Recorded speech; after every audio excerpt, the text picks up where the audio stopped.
Bonjour à toi et bienvenue dans cette nouvelle vidéo de guidance. Guidance intuitive, guidance libre. Voilà, là je suis partie sur plusieurs vidéos d'affilée. Je suis désolée, aujourd'hui, pendant que je fais mes vidéos, je sens que j'ai plein de messages en fait qui arrivent et il y en a qui viennent, qui repartent. Enfin, voilà, donc peut-être que je pars un peu dans tous les sens et je m'en excuse d'avance. Quand c'est comme ça que je suis inspirée.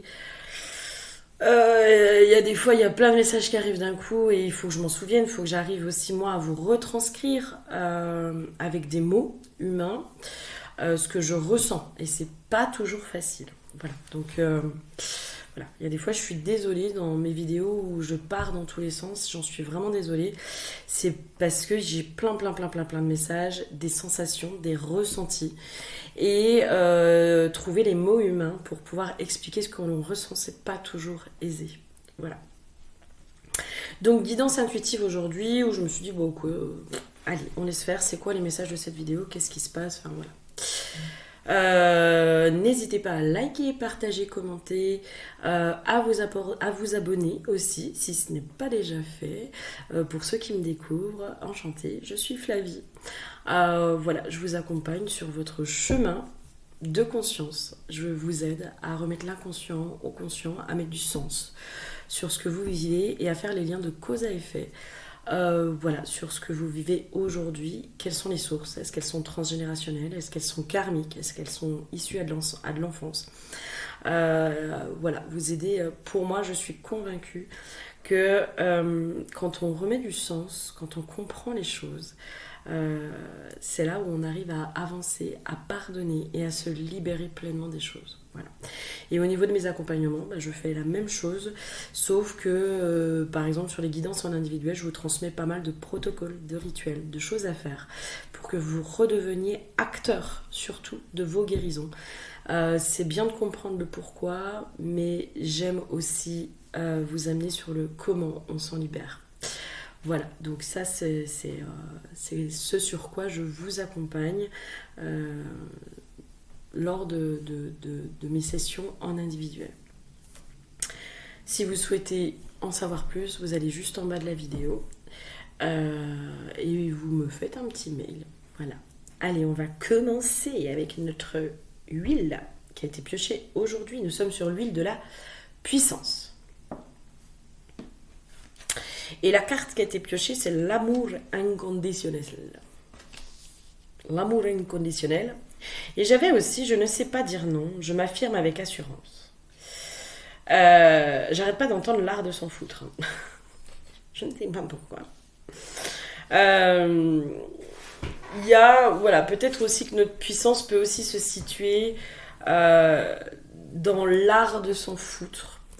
Juste avant, quand j'ai tiré l'huile, j'avais vraiment cette notion de l'art de s'en foutre des gens malveillants. Voilà. L'art de se foutre des gens malveillants qui, peut-être, parfois viennent nous parasiter dans notre propre puissance, viennent nous mettre des doutes, viennent nous faire perdre confiance. Et c'est là aussi dans le je ne sais pas dire non. Moi j'ai l'impression aussi qu'il y a un non énergétique dans le non. Non, ça ne rentrera pas. Je n'en veux pas. Je ne veux pas de ta croyance. Ta croyance n'est pas la mienne. Je ne veux pas de tes énergies toutes pourries dans mon espace. Et j'ai cette sensation aussi de ceux qui reconnectent à leur puissance. Je vous donne ce que j'ai comme sensation. En fait, quand on reconnecte à notre puissance, c'est con, mais c'est comme si on attirait aussi autour de nous des gens qui essayent de nous saboter, qui viennent nous parasiter. Alors ça peut être des entités involutives qui passent par le biais de personnes, bref, on s'en fout de ce que c'est. En tout cas, c'est des énergies, c'est des personnes, c'est des choses comme ça qui viennent nous parasiter, nous empêcher de nous faire douter. Surtout nous faire douter. j'ai la phrase qui me revient de mais les gens intelligents doutent beaucoup. Voilà, donc si tu doutes beaucoup, c'est peut-être que tu es intelligent. En tout cas, peut-être plus intelligent que la moyenne. Encore faudrait-il faire des tests de QI, etc. Et qu'est-ce que l'intelligence? Est-ce que l'intelligence est de l'instruction ou est-ce qu'elle est émotionnelle? Est-ce qu'elle est... voilà, peu importe. Mais en tout cas, il est vrai que les gens qui doutent beaucoup d'eux-mêmes sont aussi parfois des gens très intelligents. Et voilà, et c'est facile. Et il y a cette notion de... C'est comme si c'était une faille, en fait, par laquelle les gens rentrent, en fait, pour nous saboter, pour nous couper dans notre propre puissance. Si on passe par de l'extérieur, c'est aussi qu'à l'intérieur de nous, il y a ce sabotage. Hein. Il y a le doute. Il y a cette notion aussi de se sentir pas à la hauteur, de ne pas se reconnaître dans sa propre puissance. Il y a toutes ces choses-là. On va les voir un petit peu plus loin. Alors, j'ai fait une pause. Entre-temps, j'ai eu des vocaux, des messages vocaux, etc., etc., etc. Ça me fait toujours rire. J'adore ces synchronicités, ces validations de mes vidéos, etc. Et en fait, les prochains messages, c'est vraiment ce doute, ce parasitage, ce doute. Ça bloque déjà l'énergie du cœur, de l'amour inconditionnel, cette énergie d'amour, cet élan de vie. Ça bloque aussi notre créativité, ça bloque nos inspirations et nos aspirations, ça bloque toutes ces choses-là en fait. Et quand on connecte à notre puissance, là c'est comme si on montrait... Il y en a plein qui veulent reconnecter à leur puissance. Alors, je pense qu'on est tous amenés à aller reconnecter à cette puissance que nous avons tous à l'intérieur de nous en tant qu'être humain. Mais en fait, c'est comme si se reconnecter à cette puissance, ce feu qui est à l'intérieur de nous, il s'expanse aussi à l'intérieur de nous et en même temps, au fur et à mesure, il brûle un peu les miasmes. En tout cas, il fait ressortir ce qui empêche justement ce feu créateur de s'expanser dans la matière. Et avant que cette puissance intérieure puisse s'expanser dans la matière, moi, dans ce que j'entends dans cette puissance, c'est aussi de pouvoir être pleinement souverain et créateur de sa vie. Pour moi, c'est ça aussi être puissant. C'est être dans ce côté créateur, pleinement créateur de sa vie. Et c'est comme si là, il y avait cette notion de, mais en fait, votre puissance, vous l'avez reconnectée à l'intérieur de vous. Elle est parasitée par des personnes extérieures, mais les personnes extérieures ne sont que le reflet aussi de vos propres doutes, de vos propres pensées, de vos propres parasitages et de vos propres limites intérieures. Et en fait, plus vous allez connecter à cette puissance, plus cette puissance aussi va expanser, plus elle va nettoyer à l'intérieur de vous. Et ce processus, il peut parfois être long, il peut parfois être pénible, il peut parfois aussi nous éreinter, d'accord? Et je ne sais pas pourquoi on me remet dans le je ne sais pas dire non. Je m'affirme avec assurance. Je crois que c'est aussi prendre conscience que j'entends la puissance dérange. Bien sûr, quelqu'un qui est créateur de sa vie, quelqu'un qui est reconnecté à sa puissance, qui a conscience de sa puissance, de son pouvoir créateur, c'est quelqu'un qui est souverain. Donc, c'est quelqu'un aussi qui n'est plus asservi par une entité extérieure, par quelque chose d'extérieur à lui. Reprendre sa puissance, c'est reprendre aussi tout ce pouvoir à l'intérieur de nous et ne plus laisser le pouvoir aux autres. C'est là aussi le je ne sais pas dire non. C'est poser le non. Tes croyances, tes pensées, ton vécu, ça t'appartient. Ça t'appartient. Je pense que je peux parler aussi à des personnes qui se lancent à leur compte ou qui se lancent aussi justement dans leur activité ou dans ces choses-là où ça fait remonter énormément de doutes, alors ça nous fait énormément travailler sur nous, sur notre rapport à l'argent, sur notre valeur, être dans ce chemin-là, mais ça fait beaucoup bosser vraiment les notions de valeur. De valeur. Est-ce que je mérite? C'est quelque chose qui est naturel pour moi. Pourquoi je le ferais payer alors que c'est naturel pour moi? Quelle valeur j'attribue à ce que j'offre au monde? Est-ce que voilà, ça fait beaucoup de travailler tout ça. Donc je sens aussi que je peux parler à des personnes qui sont possiblement peut-être à leur compte ou sur ce chemin, d'avoir envie d'être à leur compte, d'avoir envie de faire vivre leur activité, etc., etc., etc. Mais quand on est sur ce chemin, des fois ça peut prendre beaucoup de temps aussi de faire justement remonter tous ces miasmes, tous ces égrégores auxquels on est relié, toutes ces croyances auxquelles on est relié. Et parfois, ça peut prendre du temps. Ok. Là, je pense qu'au niveau des énergies, c'est comme si on disait peut-être aux travailleurs de lumière, de arrêter de cacher votre puissance. C'est rigolo parce que ça fait vraiment partie des conversations que j'ai eues aujourd'hui.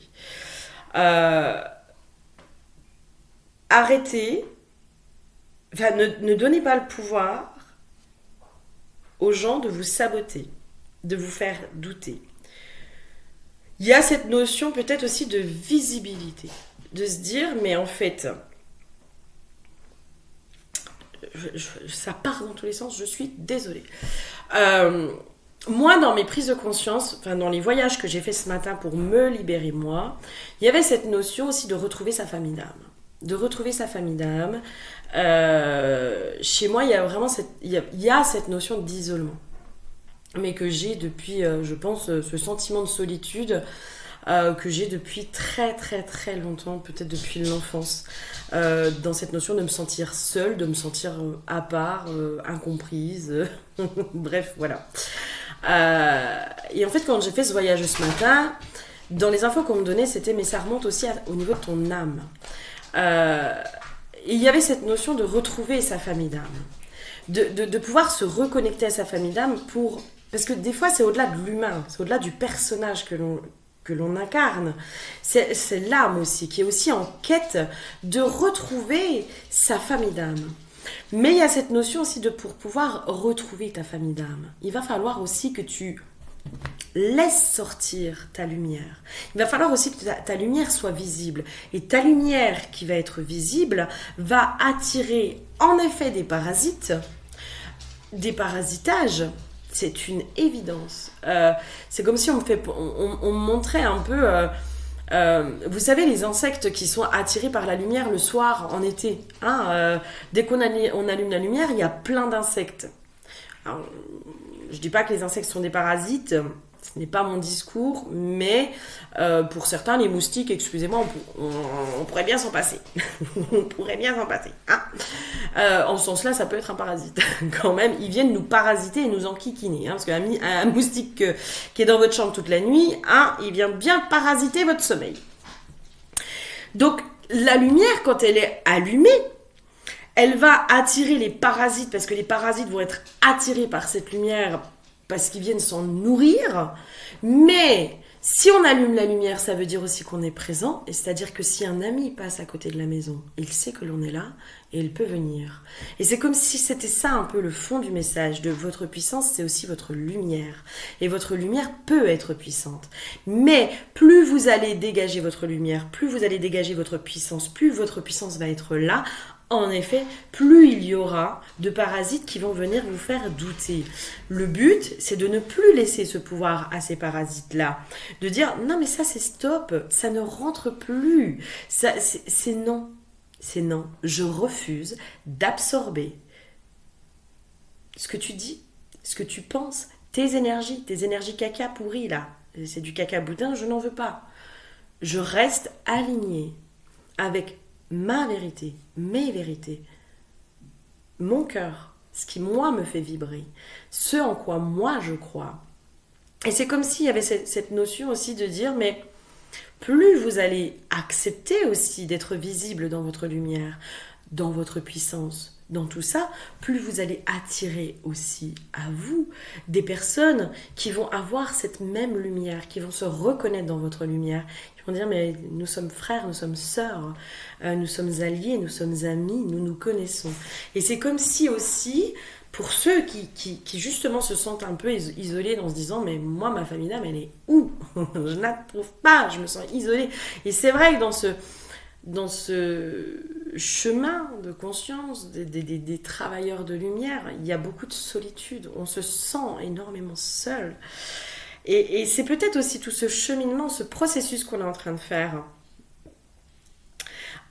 pour sortir de cette solitude, pour attirer à nous la famille d'âme, notre famille d'âme. Oh, c'est chouette, oh, c'est trop chou. Et c'est pour ça que dans le message du début, j'avais l'art de s'en foutre, apprendre à s'en foutre en fait. Parce que là, vous voyez, j'ai vraiment cette notion de la mutation. Et pour moi, la mutation, c'est apprendre à s'en foutre. C'est apprendre à se foutre de ce que pense l'autre, de la méchanceté des autres, du parasitage, des parasitages. C'est avoir conscience aussi que certains peuvent venir nous parasiter. Il y a la carte du sceau, il y a cette notion aussi de protection, de se dire mais en fait plus vous allez être lumineux, plus vous allez être visible, mais il y a aussi cette notion de vous être protégé. Vous êtes vous aussi en capacité de vous protéger. Parce que bien sûr que l'univers, enfin le Père Céleste, la Mère Divine nous protège, bien sûr. Mais ne remettons aussi pas tout ce pouvoir à l'autre, à l'extérieur. Nous sommes, nous aussi, en capacité de nous protéger. Surtout aujourd'hui, on est en capacité de bloquer les gens. On a quand même pas mal de recours. Il y a cette notion aussi de peut-être prendre conscience de « mais tu es en capacité de te protéger ». De te protéger. Tu peux aussi, et c'est là aussi où je sentais le pouvoir du non dans l'invisible. Dans cette notion de... moi, je vous donne un exemple. Je vous donne un exemple qui est très personnel. Dans le sens où je sais que moi, j'ai caché ma visibilité pendant longtemps parce que j'en avais aussi marre. J'ai pu avoir des commentaires, mais vraiment d'une méchanceté. Mais horrible. Mais vraiment, j'en suis encore à... J'aurais eu la femme en face de moi, je pense que je l'aurais encastrée. Mais vraiment, tellement... j'ai trouvé son commentaire dégueulasse, mais vraiment dégueulasse. C'était un truc, mais en plus qui avait rien à voir avec le discours que c'était vraiment de la méchanceté gratuite où on me disait que j'étais grosse, hideuse et que je ferais mieux d'aller voir un psy. Non mais franchement, aujourd'hui je le trouve risible parce que je trouve que cette personne finalement, peut-être qu'elle, voilà, je lui renvoyais que ce qui lui appartenait et puis c'est tout. Toc. On va y mettre un petit peu d'humour et de légèreté. Mais moi, je me suis beaucoup bloquée dans ma visibilité à cause de ça, à cause de la méchanceté. Et je sais qu'il a fallu que je fasse un travail sur moi, que je suis encore en train de faire et que je vais encore continuer à faire sur apprendre à m'en foutre. Apprendre à m'en foutre de la méchanceté des autres. Parce qu'à un moment donné, cette méchanceté, je ne pourrais pas l'empêcher. Je ne pourrais pas. C'est l'art des réseaux. Par contre, moi, mon pouvoir, c'est aussi de bloquer, de supprimer les commentaires, de tout ça. Mais il y a cette notion aussi de poser dans l'invisible, dans l'intention de ça, c'est non. Je n'en veux pas. Je n'en veux plus. C'est fini. Il y a vraiment cette notion de se dire... Je sais pas comment dire, mais cette puissance, elle part de l'intérieur. Donc si déjà, à l'intérieur de nous, on n'a pas cette assise aussi, cette autorité à l'intérieur de nous, de se dire, non mais ça c'est non. Parce que moi, à l'époque, j'étais dans, ah mais oui, mais c'est pour me faire travailler, nanana, nanana, nanana. Vous savez, le discours très spirituel de, qu'est-ce qui t'appartient, ce que l'autre te renvoie, ça te fait travailler ici. Non mais en fait, juste la méchanceté gratuite, à un moment donné, spirituel ou pas spirituel, c'est non. C'est non, ça ne rentre pas dans mon espace et je n'en veux plus. Et c'est là aussi cette autorité intérieure de se dire non mais à un moment donné, c'est comme les gens qui donnent leur avis sans que vous ayez demandé quoi que ce soit et en plus qui viennent vous plomber quoi, mais vous plomber, vous mettre le doute, vous machin, vos trucs sous couvert de bienveillance. Et ben ça c'est non. C'est voilà. Et là c'est comme si on nous ramenait aussi à cette puissance de notre autorité intérieure, de ce pouvoir du non aussi à l'intérieur de nous, de se dire mais qu'est-ce que moi aujourd'hui je refuse, je pose le non sur ça. Et c'est là où on nous ramène aussi à cette notion de mais tu es en capacité aussi avec la puissance que tu as aujourd'hui de te protéger parce que c'est comme si aussi énergétiquement tu allais me faire barrage à ces choses-là. Et si ça rentre, en effet, peut-être qu'il y a quelque chose à travailler et à comprendre dans tes limites, dans ton pouvoir du non, dans comment l'autre vient te saboter et donc du coup comment toi-même tu viens te saboter et te parasiter, te mettre le doute. Comment tu viens te faire chuter toi-même. Peut-être. Ok. Et c'est là aussi où on me remet après du coup la carte frère. Il y a vraiment cette notion de plus on va développer cette autorité, plus on va avoir conscience de notre puissance, de toutes ces choses-là, plus on va aussi attirer les bonnes personnes à nous. Mais c'est aussi en acceptant que bah oui, bah les parasites, ils font partie du jeu, ils font partie du game. Et on a toujours, c'est comme si on allégeait les choses en se disant mais en fait c'est quoi, moi si ça me fait pas plaisir ton commentaire je le supprime en fait, je te dois rien, j'ai aucun compte à te rendre. Si une amitié, je sais pas moi ça fait des années ou machin, vous avez plus envie de parler à quelqu'un, ben en fait c'est votre bon droit, vous avez pas de compte à rendre. Si vous avez pas envie de rendre votre compte, et ben vous en rendez pas et c'est ok parce qu'il y a des fois on peut aller expliquer. Enfin, vous savez, moi, pour avoir vécu des relations des fois toxiques, vous savez, des fois, hein, quand vous expliquez les choses une fois, deux fois, trois fois, puis que la personne, elle continue, à un moment donné, ça veut bien dire qu'elle en a rien à foutre. Elle en a rien à foutre. Et vous n'êtes pas obligé de continuer à supporter et à subir des choses qui vous font mal, qui vous mettent à mal, vous remettent en question, vous doutez de vous, etc., etc., etc. Et c'est comme si moi on me ramenait sur non mais en fait les relations elles sont censées normalement être là aussi pour nous valoriser, pour nous aider à prendre confiance en nous, pour nous aider à aller de l'avant, à aller vers du mieux, à aller vers tout ça. Quand vous avez des gens qui en permanence vous critiquent, en permanence vous descendent, en permanence de tout ça, ça n'a rien à faire dans votre espace parce que c'est pas comme ça que vous allez avancer, ça va plutôt vous faire douter en permanence de vous. Et là c'est comme si dans les énergies il y avait vraiment un truc mais vraiment tranché de maintenant je refuse qu'on vienne me faire douter de moi, je le refuse, c'est non. Je vais voir s'il y a un message de fin, mais je pense qu'on est déjà bien. Le message de fin, ça va être aussi que l'univers n'aime pas le vide.